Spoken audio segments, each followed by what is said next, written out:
Friends, today we are going to see class 10 chapter 3 metals and non-metals. Okay, in this chapter what we are going to see that we will just have a look of it. Differences between metals and non-metals on the basis of their physical properties. Okay, that is the first one we will go with. Next we will just go with the chemical properties of metals. In that, what are the chemical properties we are going to see are how that metals react with oxygen, and then metals react with water, how metals react with acids, how metals react with metallic salts, other metallic salts, okay, metal salts or metallic salts. The same way how it reacts with metals react with non-metals. Okay, so we are going to see the chemical properties of metals, how it reacts with, how the metals react with these, okay, the substances like water and oxygen, water, acids and all, okay, these we are going to see them, okay, and then we will see the next properties of ionic compounds, because metals and non-metals combined you will get a ionic compounds only, okay, we will talk about that in one of the videos.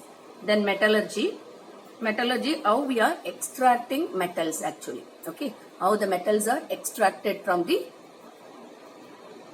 ores, from their ores actually, from minerals, and then you will know the terms and all, mineral ores and everything, terms used. Then occurrence of metals, where are they found, how are they, in what state they are found in the nature, that about we'll learn in occurrence of metals. Then steps involved in the extraction of metals, okay, as well. In that, when you go with you have that steps, there are 3 steps you will learn. One of the steps is enrichment of ore, okay, it comes under that.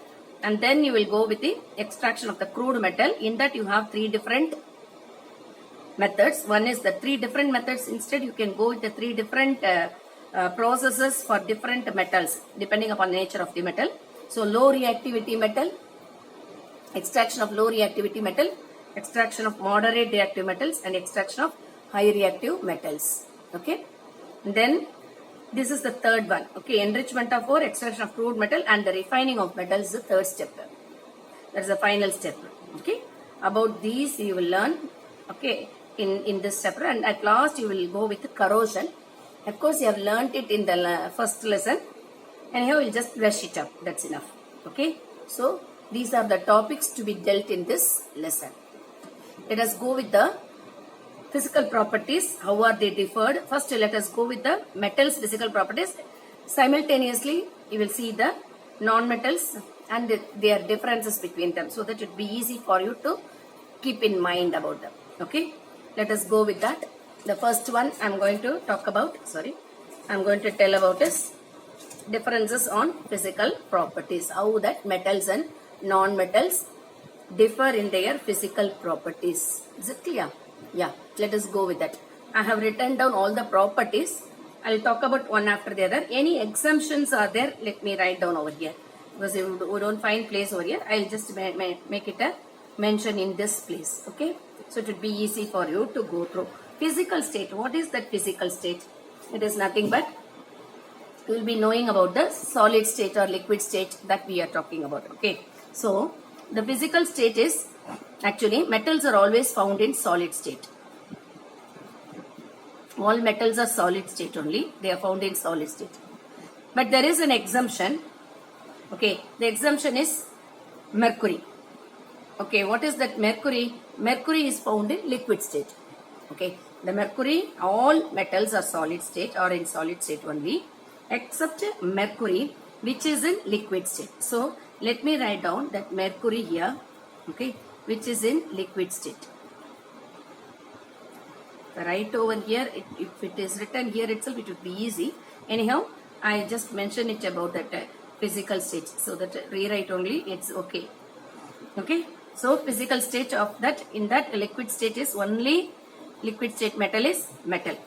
The same way all non-metals are in the form of solids or gases only. Remember, you have in a periodic table, or else you could say that around 118 elements you have maximum metals only, around 20 only non-metals. In that case, you have found a very, or is a handful of elements only solid state. The remaining are gaseous state. So again, you have one exemption here, that is bromine. Bromine is only the non-metal found in liquid state. Clear? Next, let us go with the hardness. That means nature. That is softness, nature of the metal. Okay, whether it is soft or hard. Metals are usually hard only. Okay, so all metals are hard in nature only. Sorry, you have that exemption is there. That is hardness. When you talk about, you have potassium and sodium. They are soft metals. Soft metals. They can even cut with that knife. We can even cut it with knife actually. Okay. We even say that butter knife. We say, no, how we cut that butter with the knife that we use. No, with that itself we can cut it off. So such a soft metal. These two are soft metals. When you compare to metals, actually non-metals are not that much hard. They are soft only, soft in nature. But there are some non-metals are exemptions are there. Okay, there are non-metals which are very hard in nature. That is the hardest. Who is that? We know, you have learnt, you have known about it. Hardest non-metal is diamond. That is diamond. I could not say carbon in the form of diamond. Carbon only. It is a element of carbon only. It is the element carbon in the form of diamond. Okay, you know that allotropes we will learn about that again. At that time you will come to know. So it is just know it is carbon in the form of diamond, which is the hardest of non-metals.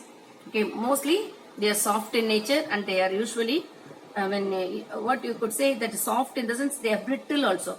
Once they don't, when you are pressing it, it won't be soft, but you can make it broken into pieces and they are dropped in such a way they are. So that we call it as brittle. Okay, but it is not hard. You need not take a knife or something to break it. So, okay, such a way you have to keep in mind. Like sulfur, carbon and all. They are. Okay, and gaseous matter, many are in gaseous matter, gaseous state. So, of course, they are going to be soft only. We cannot talk about hard or soft in that nature, in that case.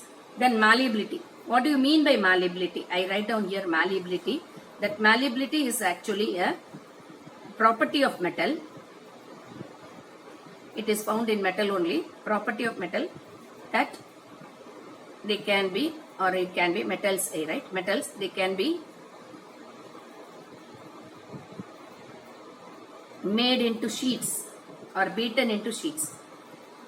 Okay, made into sheets, like a sheet you can make it. Okay, they can be made into sheets when they are beaten. When they are beaten. Beaten in the sense when you are striking it with a hammer or something, can make them into sheets like thing. Okay, that is the reason you are able to make the utensils. Okay, that you are able to make that gold ornaments, all such, that is silver articles, all because of the property what we call it as malleability. So the malleability is found in case of metals. So metals are malleable. I write here malleable. Whereas non-metals you cannot do. As I told you, they are soft in nature. They will be get broken. Okay, once they are brought down, once they are dropped down. Sorry, once they are dropped down. So we can say they are brittle. Brittle. I said no, brittle like glass. Well, they are made it to drop down, it will get broken into pieces like that. That is called brittle nature. Okay. Ductility. I talk about ductility here. What is the ductility? I write it down then. You can note about that. Ductility is again the property of metals only. Property of metals that they can be made into wires when they are drawn. Or you can write it, make it simple. Properties of metal that they can be drawn into wires. Enough. Okay, then they are drawn. That is the reason you are able to make that ornaments again. That is the reason you have that electrical wires. You are able to pass the current through wires. We say no, all such things you can. So I write it down here. They are ductile in nature. They are non-ductile. Of course, they are non-ductile only because again they are brittle. So you cannot make it a sheet or a wires. Next, conductivity. You know very well that metals conduct heat and electricity. Yeah, isn't it? So conductivity, when you are speaking about, I could say that the conductivity of heat is due to that when you are heating at one corner of the metal, you feel that heat here. Why? The transmission of heat you will find it is going on. It is transferred from here, from one part of the or one corner of the metal piece to the other corner. It is transmitted. Okay, so definitely there is heat conductivity happen. Okay, so they conduct heat and electricity. Heat and as well electricity. I write it here, and electricity. Okay, they can conduct electricity and they can conduct heat and electricity. Okay, now on the other side, they do not conduct. So you can write they do not conduct. But there is an exemption. Conduct heat and electricity. There is an exemption in case of non-metals. Okay, so I can write down electrical conductivity, under which I can say graphite, no? That is a carbon in the form of graphite. So I write graphite, or that one form of carbon can conduct electricity. That means it is carbon is a non-metal, but it can conduct electricity. Okay, so you must be knowing about this. Graphite is in the form of carbon, it's a form of carbon, can conduct electricity. That is the reason they are, you know that it is actually, it is not hardest. It can be broken in layers. That is the reason it make marks on the paper, and it is used as lead in pencils, and it is also able to conduct electricity. So we are able to, we can use it in the electrolytic cells and all, we can use them. Okay, even in the cells, battery cells and all, we use this graphite. So these are the properties. I just go with this heat and electricity when I talk about. It is a highly conducting heat. In the sense you can go with the silver, copper. Okay, all these are having high conductivity. Okay, they have high conductivity. Silver, copper, etc. You can go with some of the more metals are there. You can go with them, but definitely they all conduct electricity. There are exemptions when you go with the sodium, potassium, they are soft, so it won't come under. So that is the reason we used to say they conduct electricity, but the hard metals which easily conduct electricity, silver, copper and all. Because electricity is nothing but flow of electrons, right? It's a flow of electrons only. So the electrons within, they are solid state, all are in solid state, So the electrons are, the atoms are very close to each other. They kept very close to each other. So the free electrons which are there outside, they move easily. Okay, so when you are heating at one heat or pass electricity, the electrons flow over there, right? That is reason flow of electrons makes that conductivity. So you can say that these are the physical properties based on physical properties. We have learnt about the differences between metals and non-metals. Okay, any other thing you can talk about it, means you can say anything extra apart from these. I could say that a diamond, I said no. There is one more thing. I have to talk about one more property, that is luster. What do you mean by luster? I will tell. Because when I tell about diamond, I could say that other one. Luster means all metals are lustrous. The meaning is they are shiny in nature because of the reflection of light.